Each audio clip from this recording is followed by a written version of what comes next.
નમસ્કાર મિત્રો આજે તારીખ 20 એપ્રિલ 2025 વાર છે રવિવાર। મહત્વના સમાચારમાં સૌપ્રથમ વાત કરીશું રાશન કાર્ડ ધારકોને મોટો ઝટકો, નિર્ણય લેવાયો છે મોટો।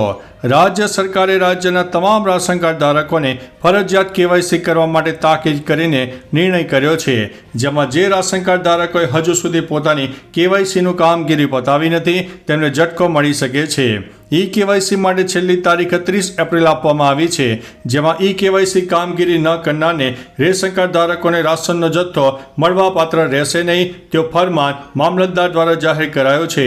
સૌથી વધુ સુરેન્દ્રનગર જિલ્લામાં ઈ કેવાયસીનું કામ બાકી છે।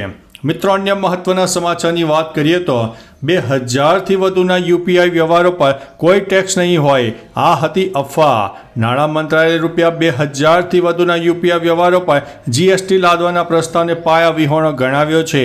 મંત્રાલયે જણાવ્યું છે કે જાન્યુઆરી 2020થી યુપીઆઈ અને P2M વ્યવહારો પર MDR શૂન્ય છે, તેથી આના પર જીએસટી લાગુ પડતો નથી। બીજી તરફ કેન્દ્રએ પ્રોત્સાહન યોજનાને 31 માર્ચ 2026 સુધી લંબાવી છે। આ હેઠળ નાના દુકાનદારોને 2000 સુધીના P2M વ્યવહારો પર 0.15% પ્રોત્સાહન મળવાનું છે। મિત્રો, અન્ય મહત્વના સમાચારની વાત કરીએ તો ભારતની બાંગ્લાદેશને ચેતવણી। પશ્ચિમ બંગાળમાં જે તકલીફો ઊભી થઈ છે તેના પર બાંગ્લાદેશના નિવેદનો પર ભારતે ચેતવણી આપી છે। વિદેશ મંત્રાલયના પ્રવક્તા રણદીપ જયસ્વાલે કહ્યું છે કે અમે બંગાળમાં બનેલી ઘટનાઓ પર બાંગ્લાદેશની ટિપ્પણીઓને નકારી કાઢીએ છીએ। બાંગ્લાદેશ આવા નિવેદનો આપી રહ્યું છે જ્યારે લઘુમતીઓ પર અત્યાચાર કરનારા ગુનેગારો ખુલ્લેઆમ ફરે છે। બાંગ્લાદેશ સરકારના વડા મોહમ્મદ યુનુસે કહ્યું હતું કે ભારતે લઘુમતીઓનું રક્ષણ કરવું જોઈએ। મિત્રો, અન્ય મહત્વના સમાચારની વાત કરીએ તો કરોડો રૂપિયાના આઈફોન। જી હા દોસ્તો, ભારતનો મોટો ડંકો। ચીન અને અમેરિકા વચ્ચે ચાલતા વેપાર યુદ્ધને ધ્યાનમાં રાખીને અમેરિકન કંપની એપલે ભારતમાં આઈફોનનું ઉત્પાદન વધાર્યું છે। છેલ્લા 12 મહિનામાં ભારતમાં લગભગ $22 અબજ રૂપિયાના કિંમતના આઈફોનનું ઉત્પાદન થયું છે, જે પાછલા વર્ષ કરતાં 60% વધુ છે। દુનિયાનો દરેક 5મો આઈફોન ભારતમાં બન્યો છે। આઈફોન ઉત્પાદન લાઇન ભારતમાં સ્થળાંતરિત થવાથી ચીન પણ ચિંતિત છે।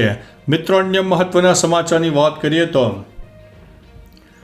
વિશ્વ હિન્દુ પરિષદનું દેશવ્યાપી પ્રદર્શન સામે આવ્યું હતું। ગઈકાલે વિશ્વ હિન્દુ પરિષદ બંગાળમાં રાષ્ટ્રપતિ શાસન લાદવાની માંગ સાથે દેશવ્યાપી વિરોધ પ્રદર્શનનું આયોજન હતું। ઉલ્લેખનીય છે કે વિશ્વ હિન્દુ પરિષદે પશ્ચિમ બંગાળમાં હિન્દુઓ વિરુદ્ધ થયેલી જે તકલીફો હતી તે અંગે મુખ્યમંત્રી મમતા બેનર્જીના મૌન ઉપર નારાજગી વ્યક્ત કરી હતી। વિશ્વ હિન્દુ પરિષદના પ્રમુખ આલોક કુમારે કહ્યું છે કે સંગઠનના સભ્યો અને સમર્થકો દેશભરના દરેક જિલ્લા મુખ્યાલયમાં મુર્શિદાબાદમાં થયેલી તકલીફોનો વિરોધ કરશે। મિત્રો, અન્ય મહત્વના સમાચારની વાત કરીએ તો ભારતના મુદ્દામાં દખલ ન કરવી, બાંગ્લાદેશને મોટી ચેતવણી। ભારતે બાંગ્લાદેશને પશ્ચિમ બંગાળમાં ચાલી રહેલી તકલીફોને કારણે નિવેદનો ન આપવા માટે ચેતવણી આપી દીધી છે। ભારતે કહ્યું છે કે પોતાના દેશમાં લઘુમતીઓની સુરક્ષા પર ધ્યાન કેન્દ્રિત કરો તમે। વિદેશ મંત્રાલયના પ્રવક્તા રણદીપ જયસ્વાલે કહ્યું છે કે બાંગ્લાદેશના નિવેદન ષડયંત્રકારી છે। તે પોતાના દેશમાં લઘુમતીઓના જે તકલીફો થઈ છે તેનાથી ધ્યાન હટાવવા માગે છે, એટલા માટે તે ખોટા નિવેદનો આપી રહ્યા છે। ત્યાં લઘુમતીઓ પર અત્યાચાર કરનારા ખુલ્લેઆમ અત્યારે ફરી રહ્યા છે। મિત્રો, અન્ય મહત્વના સમાચારની વાત કરીએ તો ઓ બાપ રે બાપ, જીમમાં કસરત કરતા મોત થયું છે। મધ્યપ્રદેશના જબલપુરમાં જીમમાં કસરત કરી રહેલા એક ઉદ્યોગપતિનું હાર્ટ એટેકના કારણે મૃત્યુ થયું છે। મૃતકની ઓળખ યતીશ સિંઘાઈ તરીકે થઈ છે। યતીશ દરરોજ લગભગ 1 થી 1.5 કલાક જીમમાં કસરત કરતા હતા। શુક્રવારે સવારે તે અચાનક ઢળી પડ્યા, જે બાદ તેમને હોસ્પિટલ લઈ જવામાં આવ્યા હતા, જ્યાં ડોક્ટરે તેમને મૃત જાહેર કર્યા હતા। ઘટનાના સીસીટીવી પણ સામે આવ્યા છે। મિત્રો, અન્ય મહત્વના સમાચારની વાત કરીએ તો વકફ બોર્ડ નાબૂદ નહીં થાય તો સનાતન બોર્ડ બનાવો। શંકરાચાર્ય સ્વામી સદાનંદ સરસ્વતીએ એક મહત્વનું નિવેદન આપ્યું છે।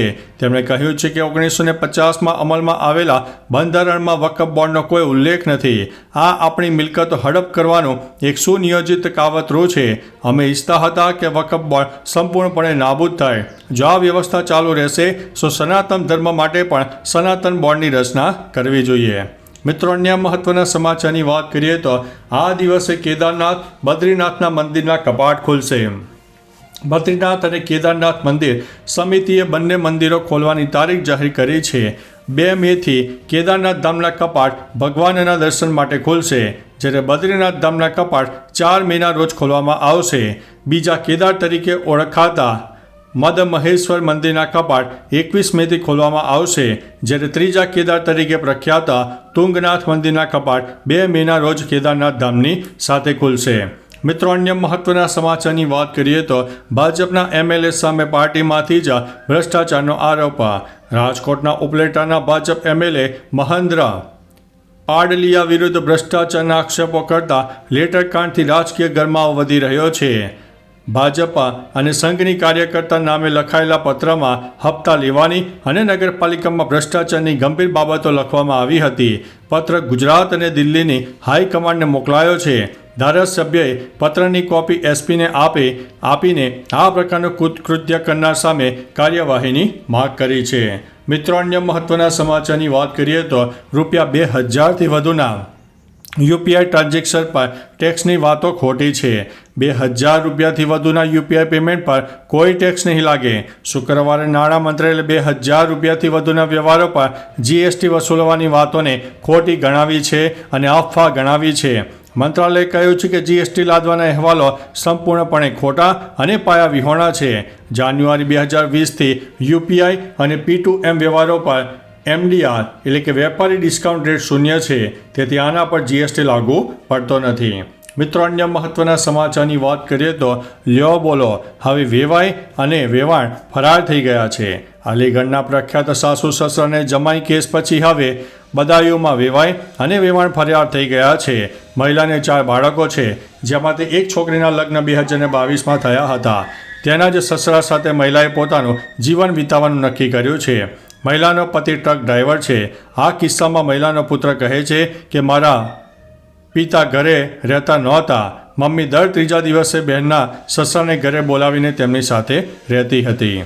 મિત્રો, અન્ય મહત્વના સમાચારની વાત કરીએ તો જો બાઇડન ઇતિહાસના સૌથી ખરાબ રાષ્ટ્રપતિ. ડોનાલ્ડ ટ્રમ્પે પોસ્ટ કરી છે કે જો બાઇડન અમેરિકાના ઇતિહાસમાં સૌથી ખરાબ રાષ્ટ્રપતિ છે. વિશ્વનો સૌથી ઊંઘતો માણસ, જેમણે વિશ્વભરના લાખો ગુનેગારો, ખૂનીઓ ઉપરાંત ડીલરો અને જેલો અને મુક્ત થયેલા મનોરોગીઓને ખૂબ જ ખતરનાક અને ખોટી રીતે આપણા દેશમાં પ્રવેશવાની મંજૂરી આપી. આ ગુંડાઓને અહીંથી બહાર કાઢવાનું કામ મારું છે, જેના માટે મને પસંદ કરવામાં આવ્યો છે. તો ચાલો મિત્રો, ફરીથી દેશ અને દુનિયાના સુપરફાસ્ટ સમાચાર લઈને મળતા રહીશું. ત્યાં સુધી અમને રજા આપશો. નમસ્તે.